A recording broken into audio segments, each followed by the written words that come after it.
আল্লাহরে ডাকবি, বাইতুল্লাহ চক্কর লাগাবি আর বলবি লাব্বাইক আল্লাহুম্মা লাব্বাইক লাব্বাইক লা শারীকা লাকা লাব্বাইক ইন্নাল হামদা ওয়ান নি'মাতা লাকা ওয়াল মুলক লা শারীকা লাক।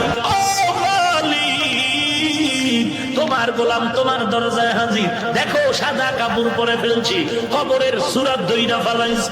দুনিয়ার কোনো চিন্তা নাই, দুনিয়ার কোনো পোশাক আমার গায়ে নাই, দুনিয়ার একটা কালো সুতা আমার মাজায় নাই।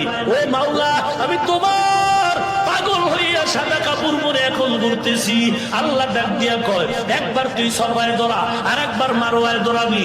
আবার আমার অর্ডারে বান্দা মিনা মুজদালেফায় যাবি, আর আবার ময়দানে যাবি। তুই যদি যুক্তি দিয়া কও কাবার ঘরে নামাজ পড়লে 1 রাকাতে 1 লক্ষ, কিন্তু মিনায় গেলে মিনায় ময়দানে নামাজ পড়লে 1 রাকাতে 2 রাকাতের সওয়াব নাই, আর আবার ময়দানে 1 রাকাত নামাজ পড়লে 2 রাকাত নামাজের সওয়াব নাই। তাহলে ওখানে বইরা লাভ কি? আমি মক্কায় বয়া বয়া আল্লাহর সাথে লাইন লাগাই।